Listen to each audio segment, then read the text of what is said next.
Welcome to another wonderful Susanna Calloway audiobook. We are excited to have you with us.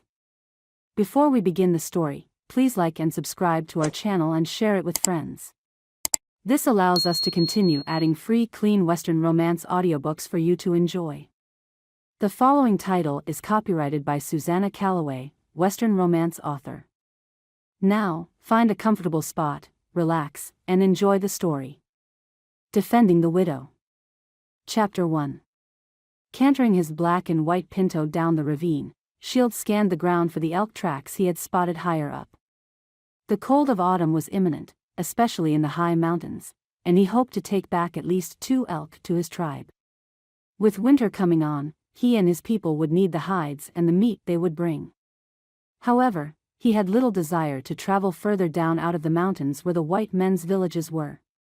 Climbing out of the ravine, he found the tracks again. Yet, they headed down, toward the foothills where Shield knew they sought the lush grazing in the meadows. Torn between trying to catch up to them or hunt elsewhere, he muttered in his native Cheyenne, "I must stay clear of the white man. Perhaps I should go back." Deciding to continue on for a time, however, he rode further down the mountain, following a clear rushing creek. Thinking he rode faster than the elk, he hoped he might catch a glimpse of them if they wandered out into the open.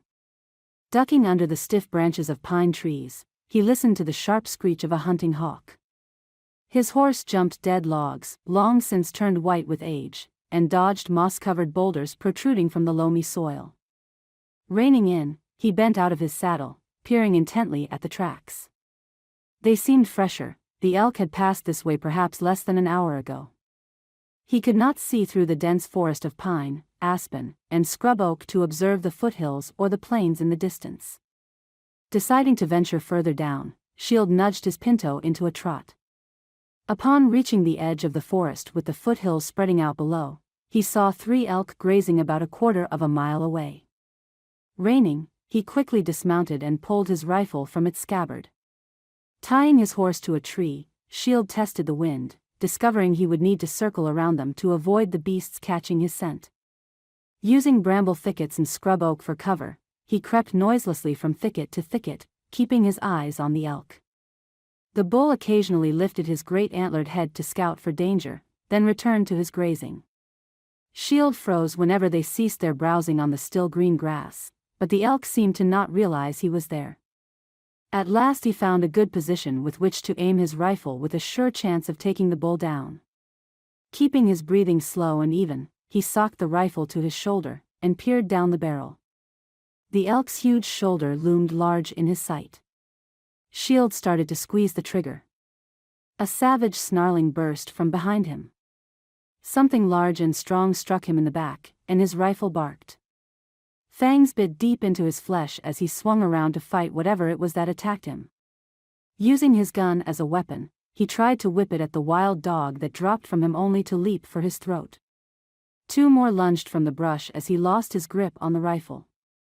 Using his fists, he struck at the dogs, but they ripped into his legs and his arms, trying to use their combined weight to bring him down. Near panic, Shield fought them, gripping one around the throat in an attempt to strangle it as its fangs caught the flesh of his neck and slashed downward. He tried to use the body of the dog in his hands as a shield from the other 2 as they lunged at his belly. He kicked one in the ribs, making it yelp, but his blow did not stop it for long. Backing into the thicket so they could no longer come at him from the rear, Shield tightened his grip on the dog's throat even as the other 2 snarled and chewed into the body of their pack mate. That one yelped shrilly, fighting to get loose from his hands. One of the others ducked low and drove its fangs deep into his left thigh. "I am dead." The sound of a shot reached him at the same instant. One of the dogs screamed, thrashing on the ground, kicking and biting at the soil. Another tried to flee but was also shot before reaching the shelter of the trees. Shield flung the 3rd dog from him, throwing it onto its back, forcing sharp yelps from it as it tried to escape. It too died at the hands of whoever saved his life. Peering through the blood that ran down his face, Shield saw 2 young white men emerge from the thickets and walk toward him. Bleeding from dozens of bites and slashes, Shield knew he still could die from either his wounds or at the hands of his enemies. He staggered to his feet, then went down hard. The sky above him spun around in a circle as he gazed up, feeling the darkness merge into the blue. He heard the rustling of the scrub oak as the two stepped toward him, and from the corner of his eye, he saw them lift their rifles. So, they kill me. The last thing he saw was their faces peering down at him as he dropped into the darkness. Chapter 2. Rebecca Riley, perspiring under her sunbonnet and gown, plucked beans from their stalks and put them in the basket at her feet. She had worked her way down the rows for most of the day, and soon it would be time to go inside the ranch house and make supper. Her two boys, David and Noah, had gone out hunting, hoping to bring in an elk or deer. Winter was coming, and they needed to stock up on food to see them through. Once the snows came this close to the mountains, travel grew difficult. Taking a moment to stretch her back, Rebecca gazed around at the tidy ranch with the sprawling wood and brick house, supporting a large roofed veranda with tree trunks for pillars. To her right stood the huge barn. Attached to it was a wide corral with a dozen horses with their noses to the dirt, searching for the last pieces of hay from their previous feeding. Beyond the buildings rose the mountains. They still amazed her with their beauty even after living here for the last 18 years. Swiping small beads of sweat from her brow with the back of her hand, Rebecca caught a glimpse of horses moving through the trees, heading downhill from the higher elevations. Certain it was David and Noah returning from the hunt, she frowned slightly. But a third horse, a black and white pinto, followed behind them. Where did that one come from? We don't have any pintos. Sensing trouble, Rebecca picked up her nearly full basket of plucked beans and strode quickly toward the house. Setting it on the porch, she walked toward the trail that led into both the mountains and the remainder of the over 500-acre ranch. Noah, in the lead, waved to her, and that was when she saw the third man on the pinto.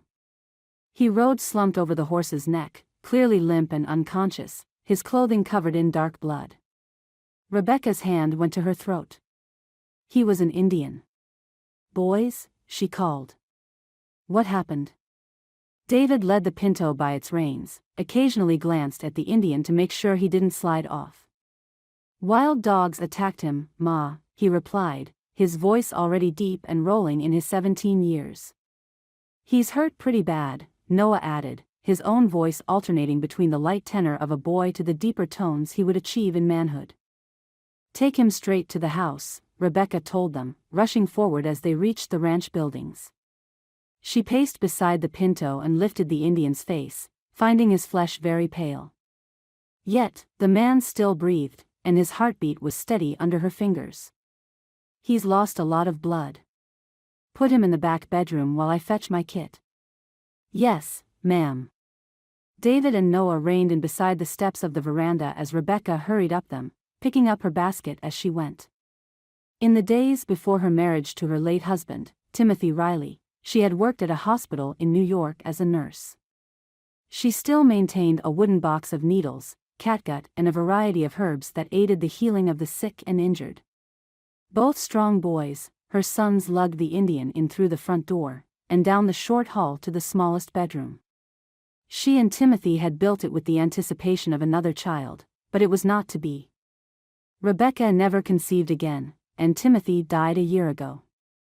She stood against the far wall as they set the man down on the bed. "Good Lord," she muttered, seeing the numerous bites and slashes on the Indian's arms and legs. She peered closely at the wicked gash on his throat, not far from his jugular. "David," she ordered, pulling scissors from her kit, "I need hot water from the stove, and cloths to clean his wounds." "Noah, start cutting strips of linen for bandages." "Yes, ma'am," they said in unison, then departed the room. Busy cutting his deer hide vest away from his torso, Rebecca also studied his face.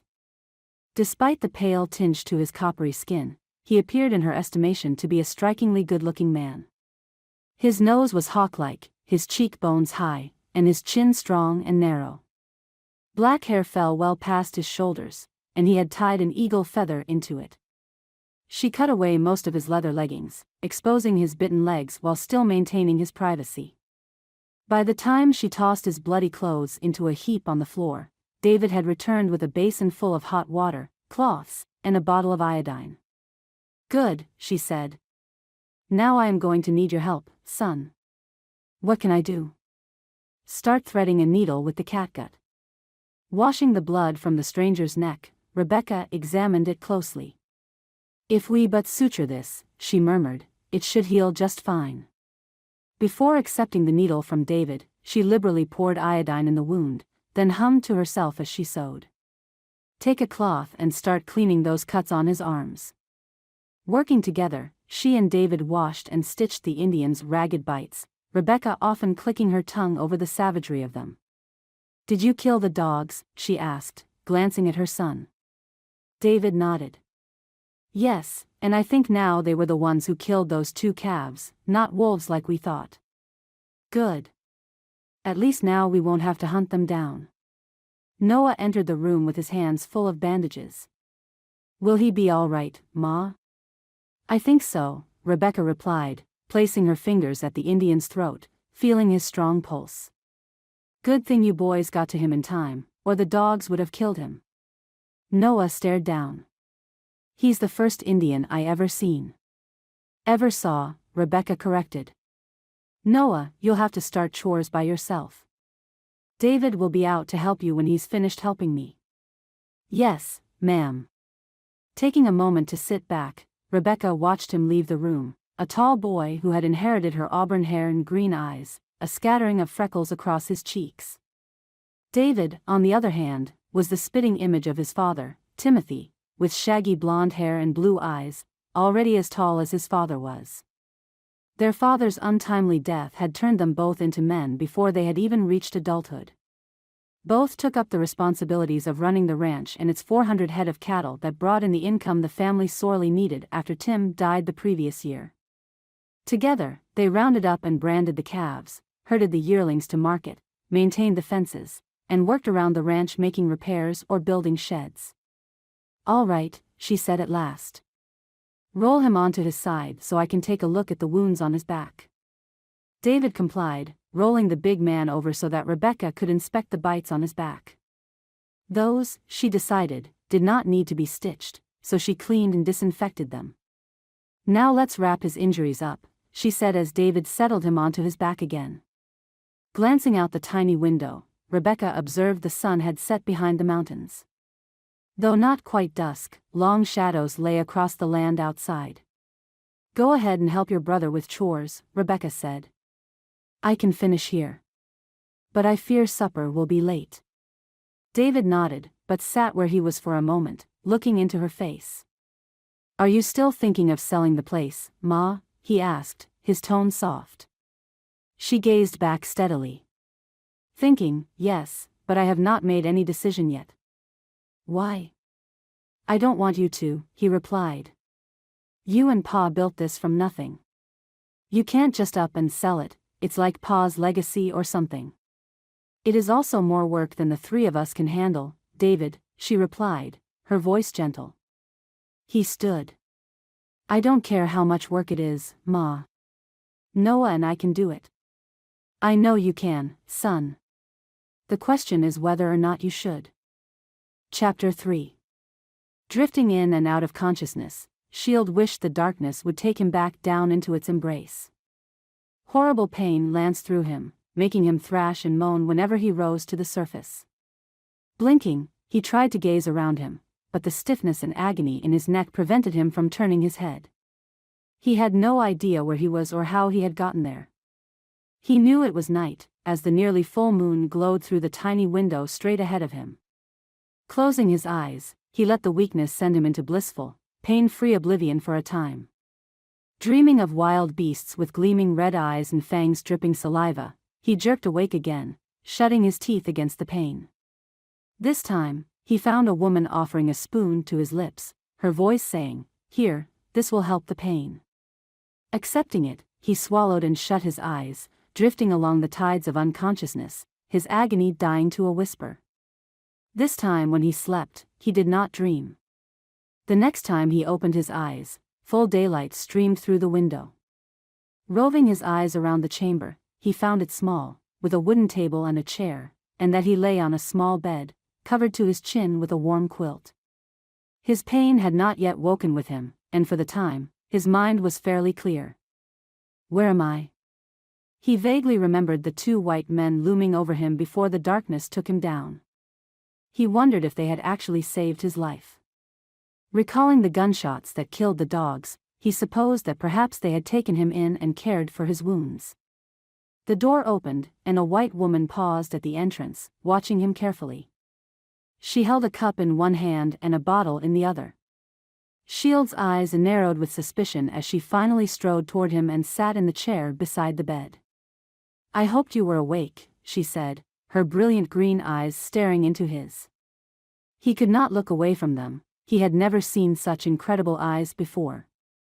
Her red-brown hair was braided and hung over her shoulder to her waist, her face the color of new milk. Even to his eyes, she was stunningly beautiful, and he was never one to admire a white woman. "I brought you some broth," she went on, holding up the cup. "And laudanum to help ease your pain. I don't know if you can understand me or not, but I cared for your wounds." Shield, his pain waking at last, lifted his arm from under the quilt and took the cup from her. Still suspicious, he sniffed it first, then drank it down in long swallows. Tasting of chicken, it eased the thirst he did not know he had and warmed his empty belly. The woman took the cup from him, and poured from the bottle into it, then gave it back. This stuff, the laudanum, tasted horrible, but he recognized the flavor as being the liquid she spooned into his mouth. He recalled how it killed his pain and helped him to sleep. She accepted the cup back from him and stood. "Sleep now," she said, her voice lulling him despite his distrust. "I changed your bandages while you slept, and I don't see any signs of infection. I will return later and bring you food." Watching her leave, Shield could not help but find her slender and graceful form intriguing. Before closing the door behind her, she offered him a small, tentative smile, then left him alone. The painkiller took effect shortly after, making his head spin and his drowsiness pull him back toward sleep. He let it take him down, grateful for the oblivion that held the pain at bay. When he woke next, the sun had begun to set behind the mountains. His pain woke as well, yet somehow it seemed he felt able to tolerate it better. Hoping it meant he was on his way to being healed, he tried to ease himself into a half-sitting position. Throwing the quilt back, he examined the bandaged wounds on his arms, chest, belly, and his legs. The dog bite on his thigh pained him almost as much as the one on his neck. He fingered the wrapping around his throat, recalling how close the mongrel had come to ripping his throat completely out. He tried flexing his leg, and almost cried out at the bolt of sharp agony that ripped through him. "You should be lying still." As a hunter always in tune to his surroundings, Shield gaped in shock that the woman had entered the room so silently he had not heard her, nor felt the air shift in the room. This time she held a small tray in her hand, and he scented the odor of hot beef emanate from it. Against his will, his stomach rumbled with hunger. The woman smiled as she set the tray on the table. "You look much stronger now," she said, sitting in the chair beside the bed to examine his wounds. "I am glad you are able to sit up and eat, for you need the nourishment to keep your strength up." Shield watched her carefully as she unwrapped the bandage on his thigh, thinking that she must be a healer, perhaps the medicine woman, of her people. He saw that the ragged bite had been sewn closed, with only slight redness and swollen flesh around it. "This one was deep," she said, her tone low as she reached for a bottle on the tray. The liquid she blotted onto the wound stung but was less than nothing compared to the pain of it when he moved. Her brilliant green eyes rested on his, and she smiled. "I will let you eat before your supper gets cold." Rising, she covered him back up with the quilt, then helped him to sit up with the pillows behind his back. Setting the tray on his lap, she once more left the room and him alone. He watched her go, amazed at her care of him. White people are ruthless enemies. Why is she going to such lengths to help me? His hunger took his mind off the questions, and he devoured the warm roast beef, bread with butter, beans, another cup of broth and one of clear cold water. The food settled into his stomach and made him feel a little stronger for it. It also made him sleepy, but he could not remove the tray from his lap without twisting his body and bringing on fresh agony. Fortunately, the woman returned and took it from him. Setting it on the floor, she once more sat in the chair. "My name is Rebecca Riley," she said. "My sons killed the dogs that were attacking you and brought you here." "I am Hoananiva," Shield said, offering her a grave nod. "But I am also called Shield." Rebecca smiled. "A pleasure to meet you, Shield. Though I am surprised you speak English." "Yes, I speak your tongue." "I am glad you do, so you will understand what it is I am doing and know that I am not going to harm you." Shield raised a brow. "I suspect that if you wished me dead, would be already." "That is quite true." Rebecca slowly reached for the bandage around his neck and unwound it, closely inspecting the bite there. Dabbing more from the brown bottle onto it, she said, "This one is also pretty bad. It came close to killing you. An inch over and you would have bled to death. I sutured all the others that needed it and am keeping them clean. But if you can sit up, I need to take a look at the ones on your back." Gingerly, Shield leaned over as she stood up, bearing his vulnerable back to her, glad that he need not worry that she planned to plant a knife in it. After putting more liquid on his wounds, she helped him to lay back down. Oddly, the entire effort left him feeling weak and exhausted. She tucked the quilt up around him again. "I can bring you more laudanum, Shield," she said. "However, taking too much over a period of time is not healthy." "I can sleep without it," he replied, wondering if that was true. His movement made his barely healed wounds scream at him. "All right," she said, rising and picking up the tray. "If you cannot, just yell for me, I sleep in the next room. I will bring it to you." He nodded, closing his eyes as she left his room, closing the door behind her. Chapter 4. "How is he, Ma?" Noah asked, adding wood to the kitchen stove. Rebecca set the tray on the table and took Shield's dishes to the sink to wash after they had eaten their supper. "Much better, but his pain is still very bad." Noah grinned. "When can I go see him? Does he talk?" Rebecca found his fascination for the Indian in their home interesting, since David tended to worry that once he got well, he would turn on them and scalp them all. "Yes, he talks, and his name is Shield." "That's a neat name," Noah said, opening the oven door to pull the rest of the roast out. David took a knife and began to cut slices from it as Rebecca spooned hot beans into a bowl to set on the table. "Noah, are your hands washed?" "Yes, ma'am." "When can I go see him?" "Give him another day or two," she replied, also setting warm bread on the table. "Let him heal a little more. He will be here for a while, so you have plenty of time to visit." Sitting down to the table, Rebecca folded her hands as David said grace, adding her own silent prayer of thanks for Shield's continuing recovery. "Think other Indians will come looking for him, Ma?" David asked, passing her the plate of meat. "They might. They will be welcome to take him home with them, but he is in no condition to travel. Maybe they will think he is being held prisoner," he went on, his tone dark as he ate his supper. "And attack us." "I am sure Shield will not permit that to happen," Rebecca replied, amused. "He seems like a very nice man. Everyone in town says Indians are not to be trusted, and that they attack people for no reason." "I hear the Cheyenne are great warriors," Noah piped up. "I want to be like a warrior." "You already are, honey," Rebecca told him. "After all, you helped save his life by killing those dogs." He grinned. "That is really neat." David, ever practical and responsible, said, "I want Noah and me to go hunting again, Ma. We need to smoke some meat. Winter is a month or so away." "All right. Go tomorrow." "Will you be safe here, alone with him while we're gone?" His blue eyes spoke more of his worry than his voice did. Rebecca sighed, both annoyed and amused. "Yes, I think I can defend myself against a man who cannot even rise from his bed." David flushed, staring at his plate. "What if he is tricking you?" "Believe me, he is not.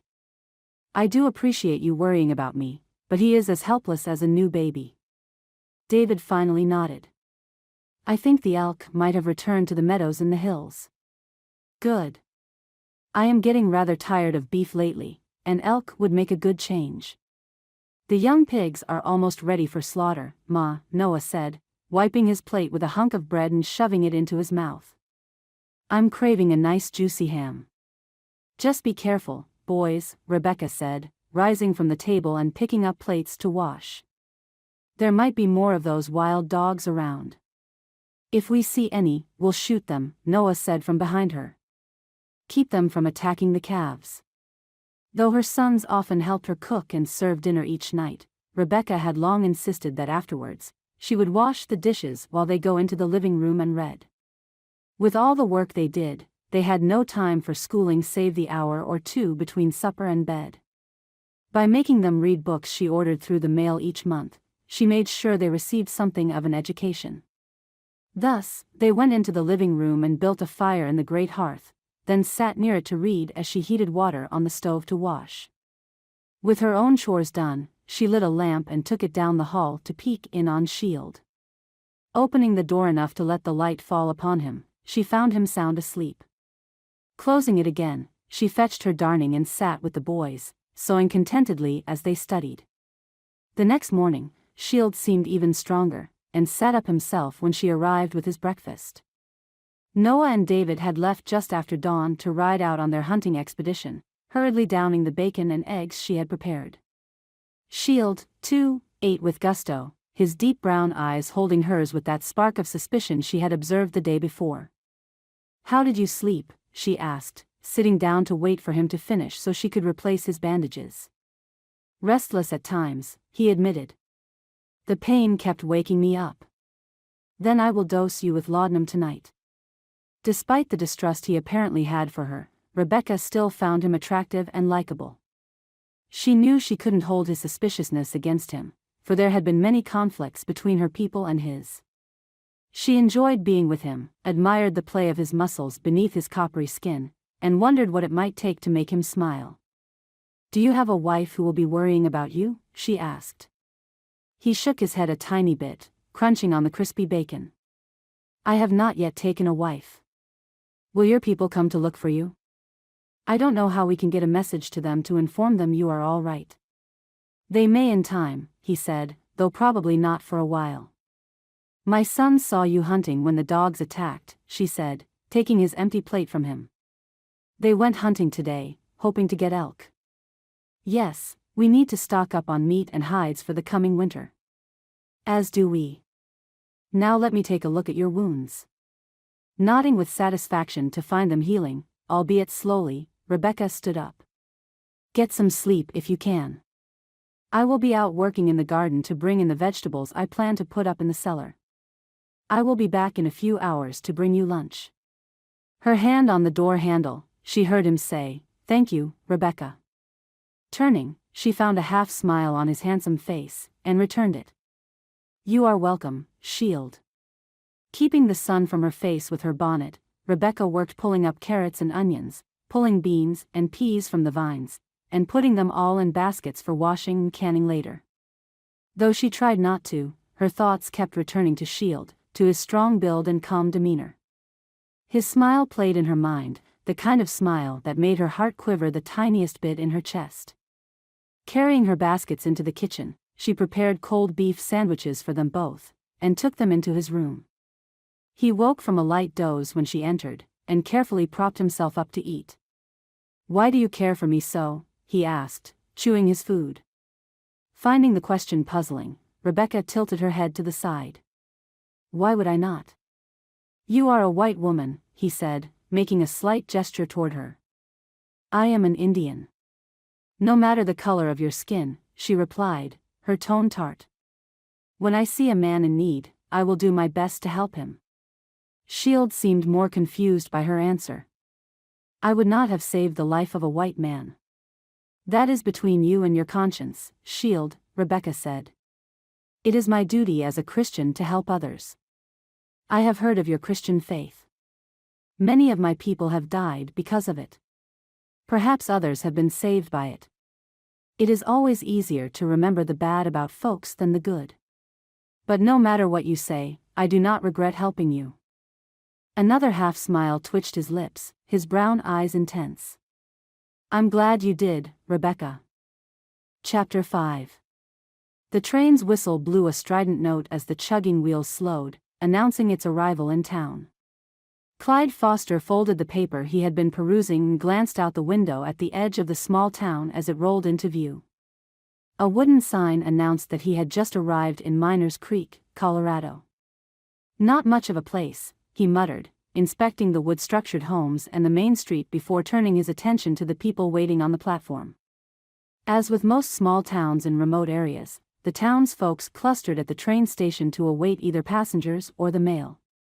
This place was no different. One of his 3 companions stood up as the train rolled to a stop, yawning, then picked up his satchel from the floor near his chair. "About time we got here," Fred commented sourly, peering through the window. "It's a long way from Montana," added Sylvester, also standing. "I hope they have a saloon here." "Think they have a saloon here, Clyde?" As Sylvester was a bit on the slow-thinking side, he always required confirmation to whatever he said. Clyde put up with him because the man did exactly what he was told, no questions asked. "Sure to have one," Clyde answered, grabbing his own canvas sack. He and his men, as well as the other departing train passengers, walked down the aisle to the exit. "This place doesn't look like they know what whiskey is," Frank commented, gazing around from the platform. "This is worse than Montana, and I thought that place was primitive." "But no one will think to look for us here," Clyde said, watching as the porter tossed bags and satchels out of the train and grabbing his own. "The law thinks we went to Oregon. I think our prospects might have been better there. Not many folks here for us to swindle." Clyde gave Frank a warning look. "Shut up, will you?" Frank eyed the people around them, well within listening distance, then nodded. Leading the way toward the main street of Miners Creek, Clyde observed the bank, the town hall, the hotel which appeared promising as a place to stay, a general store, livery stable, a land assayer's office and at last, the saloon. Walking to the hotel first, Clyde observed the people walking along the street, or riding on horseback or in wagons. Inwardly, he suspected that Frank was right, there were not many innocents here to prey upon, as those he saw appeared to be farmers and ranchers. But he did not tell his men his real reason for coming. Obtaining rooms, Clyde and his gang put their luggage inside on the beds, then gathered downstairs to head over to the saloon for a few drinks, and maybe a card game or 2. He saw the town sheriff strolling down the street, a star on his shirt and a very big gun on his hip. Clyde himself carried a gun but preferred not to display it. The lawman paid them no heed, although Sylvester grew agitated at the sight of him. "Ignore him," Clyde ordered. "You want to draw attention to us?" Sylvester nodded, then instantly shook his head. "No, Clyde." Frank rolled his eyes while Fred scowled. "Idiot," he muttered. Selecting a table farthest from the door, Clyde sat down, his gang following suit. A bar girl approached with a professional smile and took his order for whiskey all around. Taking stock of the other patrons, he found much of the same in here as he did on the street. A few cowboys at the bar drinking beer, 2 businessmen at a table talking in low tones over whiskey, and what appeared to be a few ranchers meeting to discuss cattle. The girl brought their drinks, then departed to pay a call on the ranchers. Clyde found his whiskey drinkable and of a decent brand. He relaxed in his chair. It felt good to be off the train at last. He suspected he would sleep well that night. "So, what are we going to do here, Clyde?" Frank asked. "Lay low. Stay here for a month, then move on. Maybe go to Denver." Fred nodded. "Lots of good prospects in Denver. I don't understand why we came here though." "Because I heard a few things about this place and have no plans to share my good fortune with you fools." "I told you, we need to just lay low for a spell," Clyde answered, growing annoyed. "In case the authorities in a big town like Denver are keeping an eye out for us." "I think a month in this place will drive me crazy," Frank muttered, tossing the last of his whiskey down his throat. "Absolutely nothing to do here." "Maybe we should rob the bank before we go," Sylvester said brightly. "Clyde, can we rob the bank?" Clyde considered it. "Maybe. If we do, Frank, you can spend your time planning it. At least that's something to do, Frank replied, signaling the bar girl for a refill. I'm for it. Fred, tomorrow, you find us some decent horses, Clyde said after she had filled their glasses from the bottle and returned to the bar. Make good bargains. You know how I hate to spend money. I expect we can't just steal M, Fred added, nodding. Not if we're going to stick around a while. Exactly. Maybe the livery has some decent mounts. If not, get a recommendation for one of these sodbusters who may have horses to sell. All right. Both Clyde's stomach and his pocket watch informed him it was time for dinner. He paid their tab, wincing as he did so, then ambled through the bat-wing doors to return to the hotel. The whiskey settled nicely into his stomach, and he wondered if the saloon livened up after darkness fell. Maybe that would be when he and his companions could find a good card game. Dinner at the hotel was better than he expected.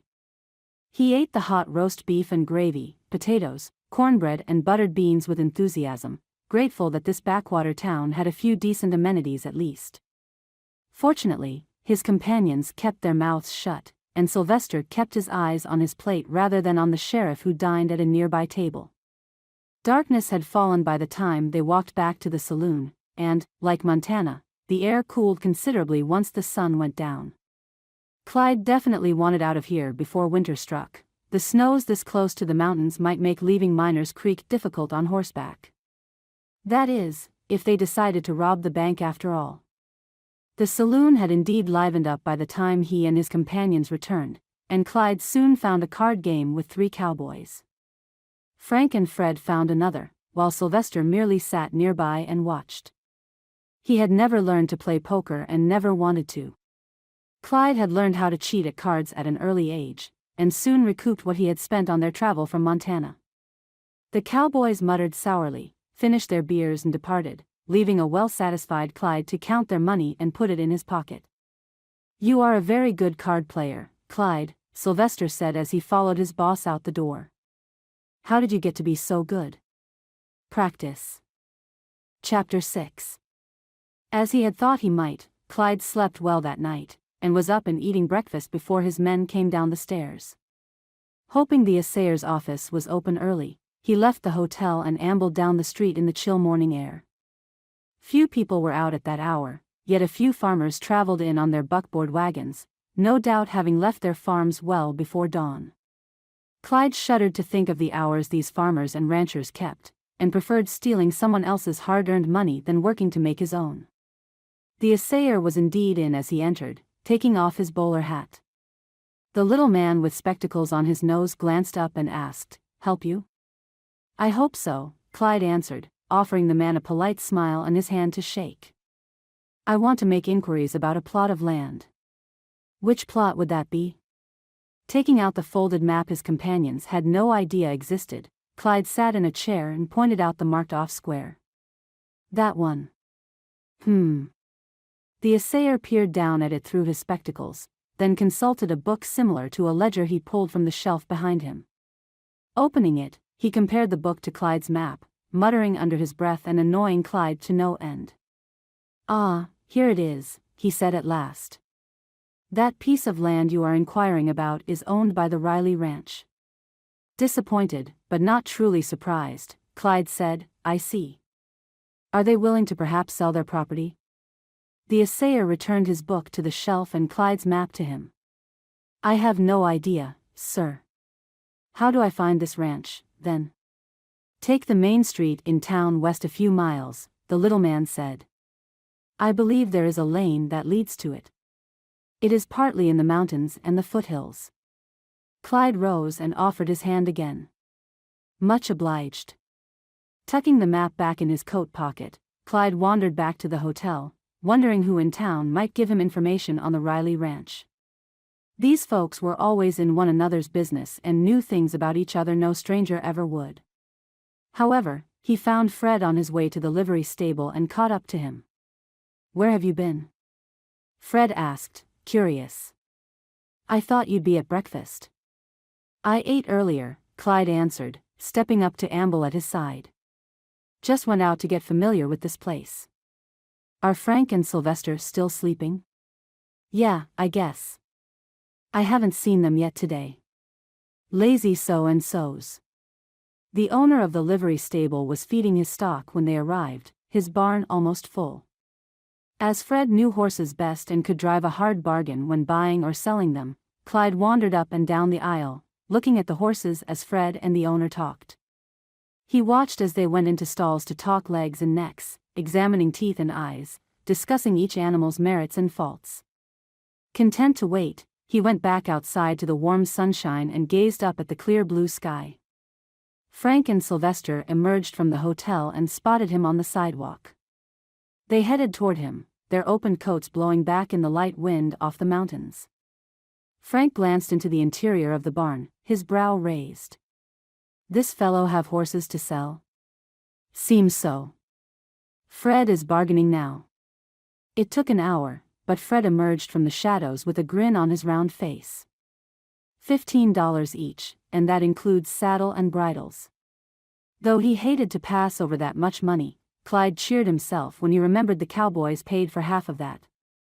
Counting the bills into the hand of the livery stable's owner, he half listened to the chatter as the other three saddled their new mounts. Sylvester said over and over how much he liked the back gelding he picked out of the four Clyde just bought. Clyde himself couldn't care less what color horse he was given. All he wanted was a solid mount that would neither buck him off nor die on him the moment he needed it most. Out in the street, he mounted the red roan and led his small band toward the west end of town. Where are we going? Frank asked. No place special, Clyde said. I just want to get out and explore this place. You don't have to come along if you don't want to. In the end, they decided to ride with him, having nothing else to do except drink whiskey. Outside of town, the aspens started to change from green to gold, clusters of gold amid the pines and evergreen trees. Clyde rode, half listening to his men talk about women and the money they had earned in Montana. Though they had split the small fortune among them, Clyde had agreed to pay for most of their expenditures. If he chose to sell the horses, then he'd pocket the money received from their sale, even if he made a profit. Trotting down the road, he found himself enjoying the ride out of town, and pondered ways to head out alone when he went to seek the Riley ranch. He refused to share the gold he planned to take from the creek that crossed the ranch property. Though he did not want the entire ranch, what the hell do I want with a ranch? He expected that he would have to buy it, extract the gold from the creek, then sell it again. Hopefully, at a tidy profit. Clyde chuckled to himself at the thought of the riches he would have, earning them right under the noses of Frank, Fred, and Sylvester. While they sat in the saloon eyeing the barmaid and drinking whiskey, he would pan for his gold, hide the proceeds in his room, then sell it when they reached Denver. He knew they trusted him and would never question his doings if he made a good excuse as to his absences. He finally saw it. The narrow lane, about as wide as a buckboard wagon, leading up into the mountains. The road continued west, probably going only as far as the next town, whatever that was. Reining in, he turned to the men. I expect it's time to head back. I don't want to head into the hills. We might run into Injuns, Clyde, Sylvester agreed. Think there might be Injuns up yonder? Most likely, Clyde answered, turning his roan. I thought all the Indians were run out of here, Frank commented, glancing around as he turned his horse. I don't believe they all were, Clyde said. That notion disturbed him. What if he ran into a tribe of Indian warriors while he was panning for his gold? Even in Montana, not all the Indians had been driven out. Many still fought bloody engagements to protect their lands and hunting territories. For the first time, he considered bringing the others in on his plan. He might need their guns and watchful eyes. Chapter 7. By the fourth day since his arrival at the ranch, Shield's lesser wounds were closing, his injuries remaining free of infection. He was in considerable pain, but he slept without the use of laudanum. Though he felt helpless, at the mercy of this white woman, he also discovered himself strangely attracted to her. Rebecca's kindness toward him at first baffled him, then he came to recognize it as simply her way. Her sons had also taken to visiting with him when they were not too busy working the ranch. He asked them no personal questions, but freely spoke to them about his life in the tribe. But it was the younger of the two, Noah, who finally told him what had happened to their father. He got sick, Noah told him, sitting in the chair Rebecca always sat in to treat his wounds. Really sick. No one could help him, not Ma, not the doctor. Your father died? Noah nodded. It's been about a year now. Ma doesn't cry as much as she used to, but it has been hard for her. You and your brother run this ranch? Yeah. We don't mind the work, as it means we get to keep the place. But Ma says that if we can't keep it running, she will have to sell. Your mother is a courageous woman, Shield said, meaning it. He knew the difficulties a woman faced without a man to protect her and provide for her. Her sons worked from dawn to dusk, then helped her around the house in the evenings. Shield had heard them in the kitchen, all talking as they fixed supper when his door had been left open. Yeah, I think she has a lot of guts, too, Noah replied. She works all day feeding the pigs, the chickens, milking the cows, planting and harvesting the garden. Things like that. You are fortunate to have such a mother. What's your ma like, Shield? Shield tensed at the question. While he was learning to trust the Riley family, he had no desire to tell them of his birth. How his mother, a Cheyenne woman, was beaten and raped by white men. She conceived and decided not to abandon her child, but raised him with the love and guidance she might have given a child conceived in love. Raised a Cheyenne, he knew from early childhood that he was different. He was half white, half his blood came from the hated and vicious race that plagued his own. Thus, he had grown to hate whites, despise the part of him that came from them. He harbored a burning desire to slay all white men and women. Of course, he could not. Should he start killing white people, they would come with their soldiers and wipe out the remains of his tribe and his race. Shield. Noah's young voice brought him back to the present. She is strong like your mother, he responded. Kind to others, much like your mother is kind to me. Yeah, she is always good like that, Noah told him, nodding. She calls it being Christian, but I know lots of people who go to church but do bad things to people. Once, Ma nursed a sick old lady until she died. No one else in town would help her. But Ma did. Shield shifted on the bed until he got more comfortable, watching Noah's face carefully. So these Christians, as you say, pretend to be good, but they are not. Exactly. They go to church and pretend to be good people, but some of those folks were the ones who refused to help the old lady. Why would they not help her? Noah shrugged. My pa told me that she used to be a lady of the night, whatever that is. They would turn their backs on her, refuse to talk to her in the street. But Ma said what a person does in their past, and repents of, should not matter. So, she helped the lady. Are most white people like these bad Christians? Shield asked. Noah frowned. No, I don't think so. I mean, there's good and bad everywhere. You have good people and bad people, and maybe in between. I don't know. Aren't there bad Cheyenne in your tribe? Shield nodded. Yes. Some Cheyenne who do not care for their wives or their children. Some who drink the white man's whiskey and cause trouble. I guess that means no matter where you come from, there are going to be good and bad folks. Right? Shield smiled slightly. I guess you might be right about that, Noah. After the boy had gone, Shield sat and pondered what he had heard. He had grown up believing all white people, and their Christian religion, were evil, were liars, and were murderers. When the dogs attacked him and he saw the boys, he immediately thought they came to kill him. Instead, they saved his life. Why? He realized he was a burden to them. Rebecca took time away from her work running this place without a husband, to care for him. She did it with a smile, without complaint, and without expecting anything in return. Why? He would have left a white man to be torn apart by the dogs. Did that make him the evil one? He had not found any answers when Rebecca arrived later with his dinner. He studied her, wondering what was going on behind those green eyes. She found him watching her and smiled at him quizzically. What? Noah told me about your husband. Rebecca looked away, wrapping his throat with a fresh bandage. Yes, well, not much to say, really. Tim died, and we're struggling without him. I am sorry. Rebecca stared out the small window into the twilight. I was very fortunate to find such a wonderful man. You see, I was a mail-order bride. What does that mean? There is an agency that helps men find women in different parts of the country. Rebecca continued wrapping his wounds with fresh bandages.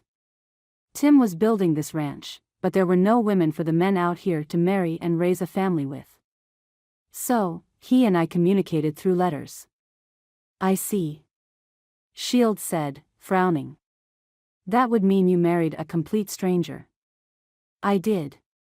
Rebecca paused again, gazing into his eyes. But Tim was everything I could have dreamed of in a husband, handsome, loving, kind in every way. We worked our fingers to the bone building this ranch. Then you must not sell it. Rebecca chuckled. Noah told you that, too. Yes. I'll admit I don't want to, she said, resuming her care. But I also cannot see my boys working themselves to death. We have little money, and some things we just cannot get repaired. We go without sometimes. Winter is coming, and you know the winters are harsh up here. I do know. My people also suffer the hardships. I want my boys to marry someday, raise their own children. I do not want to see them with nothing to show for what they do. Shield touched her fingers with his own. They are willing to sacrifice for you to keep this ranch. You should let them make that choice. Rebecca gazed down at his hand touching hers. You give me courage, Shield, she whispered. Thank you. I should thank you, he replied, offering a tiny grin. You are teaching me much about white people. She laughed. Well, that's good then. I hope. I am sorry I am such a burden. Rebecca stopped laughing, eyeing him with no little confusion. I do not think you are a burden. I like you, Shield. He only looked at her. He liked her, too. As though just realizing he was still touching her, she moved her hand, blushing faintly. Shield liked seeing her face when it turned pink. I will bring you your dinner, Shield, she said, rising. Roast chicken tonight. I have been smelling it. Turning toward the door, Rebecca suddenly turned back. I know it will hurt you, Shield, but tomorrow you need to try walking. Your leg will turn to mush if you do not start using the muscles. He smiled. I will start walking tomorrow. Chapter 8. After breakfast, Shield did as he had promised. Rebecca watched, biting her lower lip, as he swung his legs out of bed in preparation for standing. He balanced precariously on his less injured right leg, gingerly putting weight on his badly injured left. She saw sweat break out on his brow, but he clenched his jaw and limped forward 2 steps.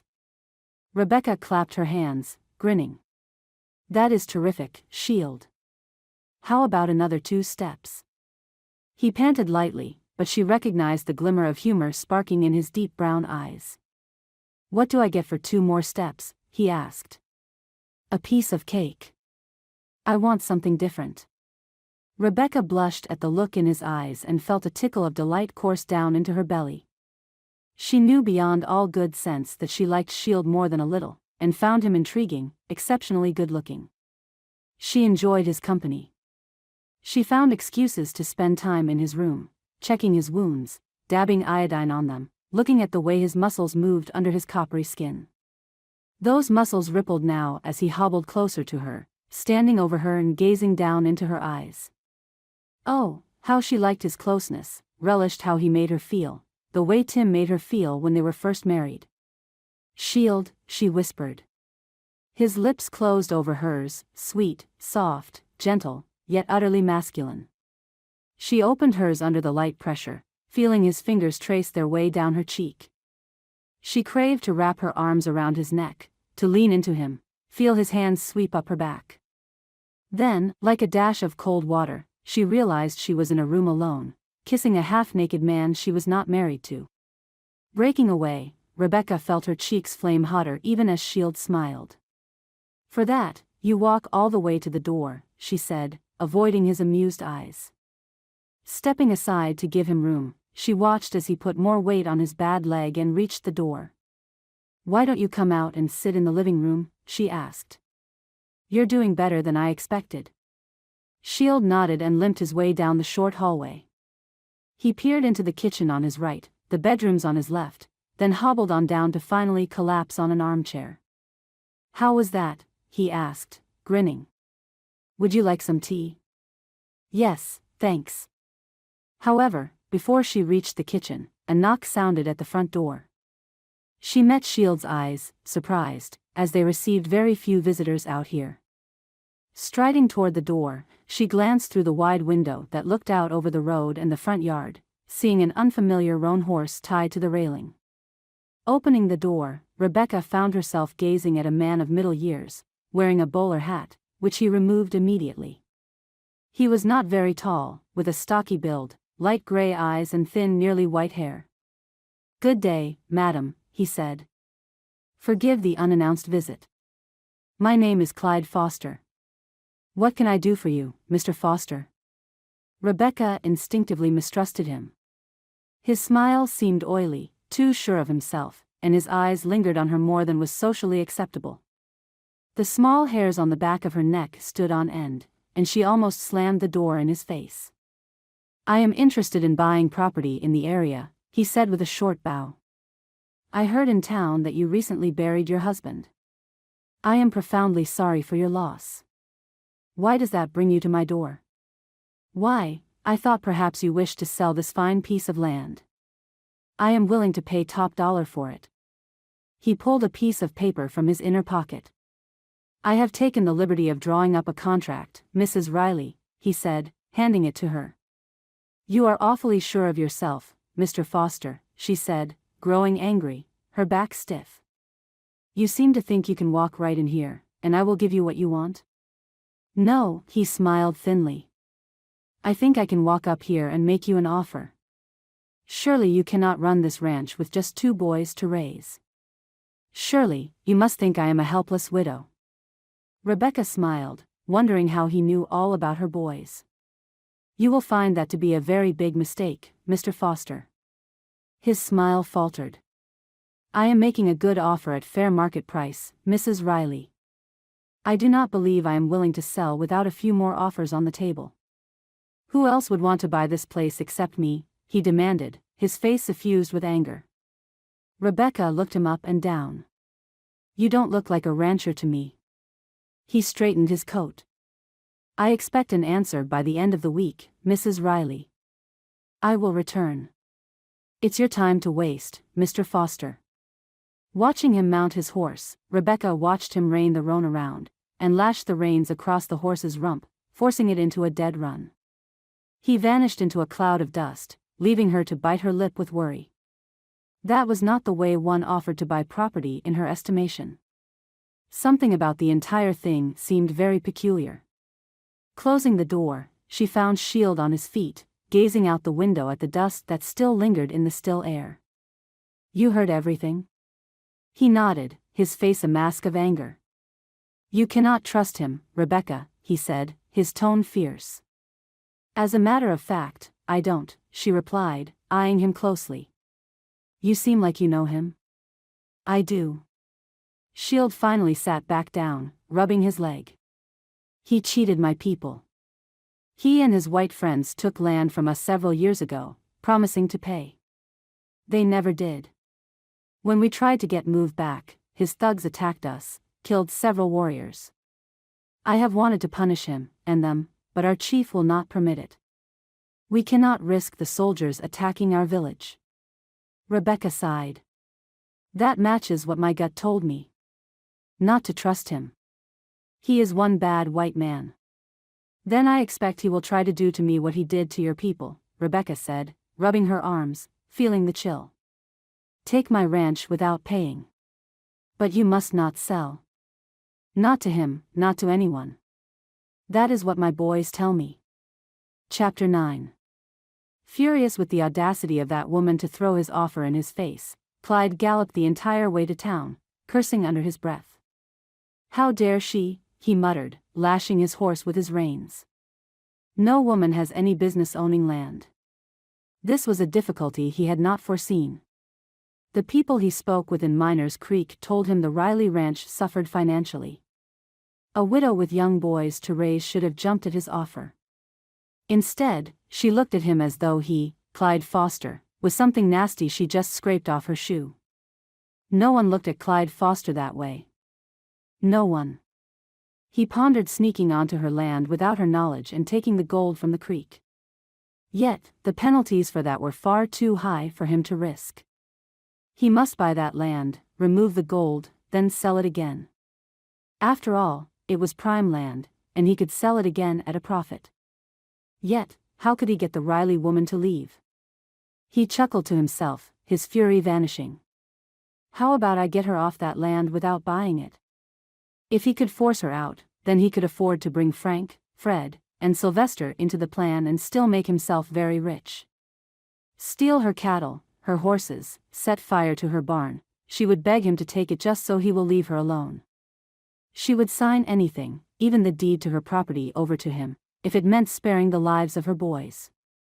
Clyde had few qualms about dirtying his hands with murder. He had done it before. However, that happened with another gang years earlier, and he pondered whether Frank and Fred had the belly for it. Sylvester would do anything he told him to do. But the others, well, they were more independent, and might balk at killing a woman and her 2 children. If they do, Clyde told himself happily, then I'll kill them, too, and I won't be forced to split my gold up with them. He laughed aloud, making his roan's ears swivel around to listen. Maybe I'll kill them anyway. Pan the gold from the creek, then shoot them all. Dead men have no need for gold. Feeling better about this whole situation, Clyde trotted through town to the livery stable. He turned the horse over to the owner to care for, then strode quickly down the street to the saloon. Piano music leaked out from its doors and into the street as he approached it, with several saddled horses tied out front. Ambling through the bat-wing doors, he blinked as his eyes adjusted to the gloom of the interior after the bright sunlight outside. He found Frank, Fred, and Sylvester seated at a table, Frank and Fred playing cards while Sylvester watched. Beer in tall glasses sat in front of them, and they glanced up as he took the 4th chair to sit in. The place was nearly full to capacity, and then Clyde remembered that this was late on a Saturday afternoon. Cowboys came in from ranches all over after their work week was finished to drink, play cards, or look for a fight. Where you been, Clyde? Frank asked, dealing out another card to Fred. Making some plans. Fred eyed him curiously. The bank? Better than the bank, he said, gazing around. The saloon was noisy, and it was not likely anyone could overhear what they said to one another. Still, he felt cautious about discussing his scheme with them in such a public place. We are going to run a widow off her land. What for? Frank asked, examining his cards. It's not like we want to settle here. We can't pick the land up and take it with us. But we can take the gold off the land. That got Frank's attention. He tossed his cards into the middle of the table and leaned toward Clyde. How do you know this widow's land has gold on it? I asked a few questions around town, Clyde said, without any compunction at all about lying to his friends. I heard things. So that's where you been, right, Clyde? Sylvester asked, eager, also leaning forward. You been checking it all out, right? That's right. Clyde observed Frank's eyes narrow, and Fred watched him closely. These two were not nearly as dumb as Sylvester and were experienced swindlers. They could smell a lie just as easily as he could. Yet, they could not prove he was lying. So we run the widow off, Frank said slowly, meeting his eyes, studying him, take her land, and pan the gold? Is that right? Once she signs the property deed over to me, Clyde added, nodding. Then I sell it and add to our take. If everyone in town knows about gold on her land, Fred asked, Why are they not buying it and mining for it? I never said everyone knew, Clyde said, impatient. Only a few. And maybe they are planning to, but we will beat them to it. That would mean spending the winter here, Frank said, thoughtfully. Once we have her property, we'll live in her house. Sounds too easy, Fred commented.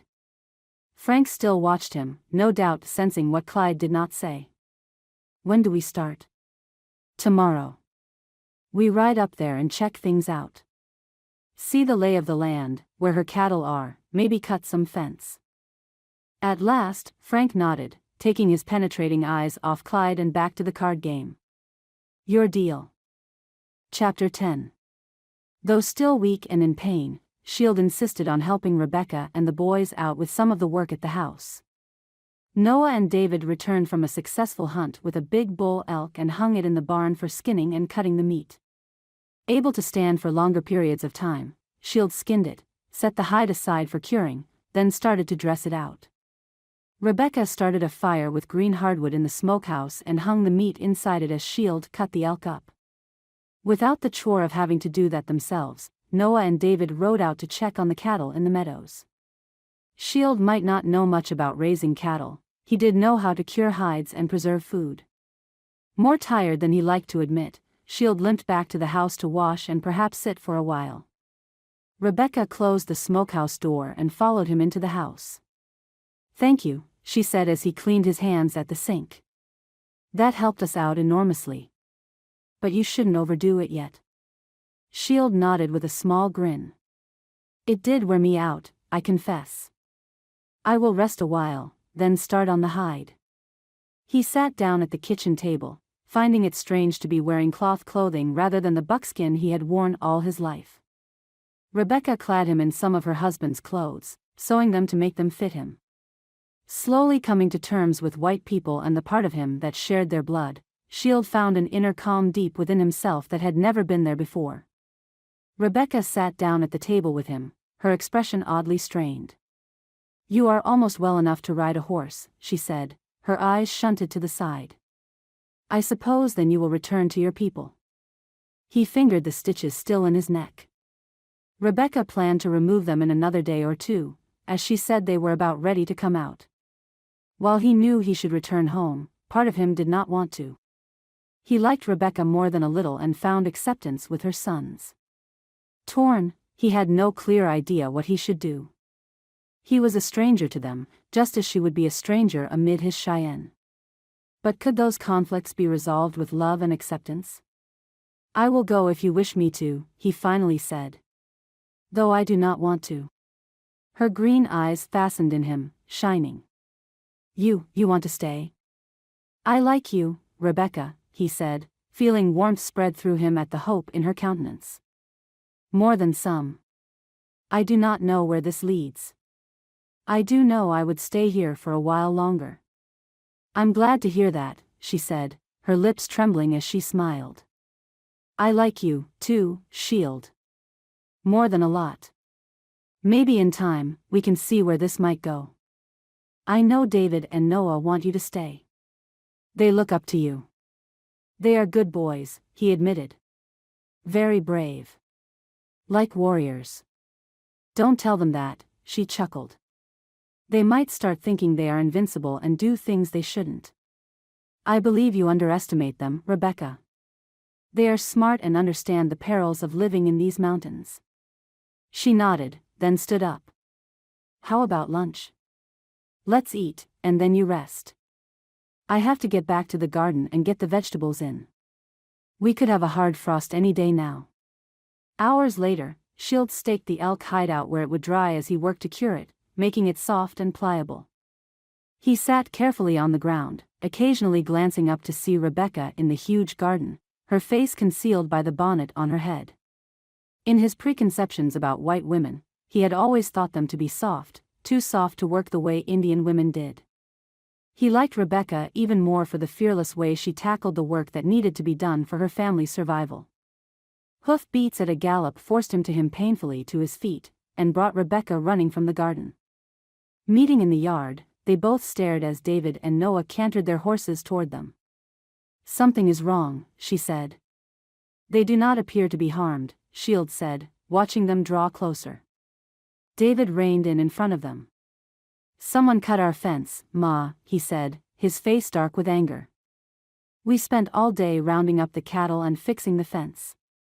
Who would cut our fences? Rebecca asked, bewildered. All our neighbors are friendly with us. Clyde Foster. It took Shield only seconds to jump to that conclusion, and he was certain he was not wrong. As Rebecca glanced up at him, he nodded grimly. He is treacherous and relentless. He will make trouble for you until you sell your land to him. Don't do it, Ma, David said, jumping down from his horse. You can't sell this ranch, especially to someone who is trying to force us out. We can fight back. But how? She asked, turning from Shield to David. We have 500 acres to protect. If he runs our cattle off, David said firmly, we will bring them back. Noah and me will do whatever it takes to keep us on this place. Ma, don't give in to him. Shield gazed out over the mountains, at the pine and evergreen, the aspens turning gold. He was part of this land, heard it speak to him, felt it deep in his bones. His people walked here long before the white men came. Yet, was he not also a white man? Torn between two worlds, he longed to return to his people, to the world he knew. Yet, could he stay with Rebecca, Noah and David, and perhaps become a part of their world? Not knowing the answers to those questions, he did know he could not abandon them to fight this battle alone. They saved his life. Shield owed them, and the Cheyenne always paid his debts. He liked them, perhaps even loved them. No, he could not leave, not yet. Not until Rebecca and her ranch was safe. If you are willing to fight to keep what is yours, Rebecca, he said, turning his face to her. I will fight at your side. Yay! Noah yelled from atop his horse. I knew you would stay, Shield, I just knew it. Rebecca stared at Shield. You would do that? For us? Yes. You don't owe us anything, Shield, she said, her hands on her hips. Do not stay because you feel obligated. He grinned. I am obligated. And not just for you saving my life. Rebecca merely shook her head. All right. She gazed around at her sons. We will stay. I will not sell this place. David's grin matched the sun for brightness. With Shield here to protect you, Noah and I can keep a better eye on the cattle. We'll ride out every day, and if they cut the fence again, we'll fix it. Right, Noah chimed in. Then get your horses cared for, Rebecca replied. And start chores. I'm going in to start supper. Shield limped back to the elk hide to complete his work on it for the day. It would require more labor on his part before it was usable, but it also needed to dry. As he worked, he wondered how he could fight for Rebecca and her sons when he could barely walk. Though his wounds were healing at a rapid pace, he knew it would be at least another week before he could even consider riding a horse. Despite the looming threat of Foster's machinations, dinner that evening was cheerful. Noah and David were enthusiastic about their role in protecting the ranch their father built. Shield met Rebecca's eyes over the table, understanding without words that something grew between them, an attraction that neither of them could deny. He offered her a tiny smile, and received one in return, his heart warming to the expression in her eyes. He knew then he was falling in love with her. Chapter 11. Ma, Noah gasped, reining in his lathered mount to a sharp, sliding halt. The fence was cut again. This time someone stole cattle. Rebecca wanted to curse. In the days following the first time their fence had been cut, nothing at all happened. She had begun to believe that perhaps Clyde Foster was not actually involved, and that the incident had been but a prank. How many are gone? She asked, feeling her anger rise. We think 15, Noah answered. David is following the tracks now, but he thinks they are heading east towards Sand River. And the cattle market there. Shield limped toward her, his strength returning and his walking ability coming back at a rapid pace. She had removed all his stitches to find his flesh healing, and only the deep wound in his thigh gave him any real problems. He glanced askance at her. Can we catch them before they get there? He asked. Rebecca glanced at the sun. Mid-afternoon. If they rode hard, they might catch up, at least get to the town of Sand River in time to stop the sale. But that meant risking Shield's newfound healing, and potentially burst his still raw bites and cuts open again. That she could not risk. Not for a few head of cattle. No, she said, deciding, blowing out a gust of breath in frustration. Noah, get your brother back here. Tomorrow, move the vulnerable cattle to the higher elevations, into the mountains and close the fence off. These maggots will find it harder to steal them from up there. The rest should be safe enough where they are, as they are more difficult to get to. But there isn't much grazing up there, Ma, Noah said, anxious. Then they'll be a little hungry, she snapped. We can bring them back down once we get this resolved. Somehow. Wheeling his horse, Noah took off at a gallop back the way he had come. She met Shield's dark eyes, almost as angry as her own. Looks like the battle has begun, she said, her tone dry. Yes, it has. Stepping closer to him, Rebecca took his hand in hers. Are you sure you want to be involved? This could get ugly. He squeezed her hand. It got ugly the moment that evil man stood on your porch. I will not desert you, Rebecca. She smiled. Somehow thank you sounds so inadequate. In gazing into his eyes, seeing his faint and fearless grin, she felt a bond form with Shield, something that went beyond their attraction for each other, far more than her care of him. Love stirred in her heart, a powerful emotion she thought she would never feel again. She had loved Timothy with all her heart and soul and thought it over when she buried him.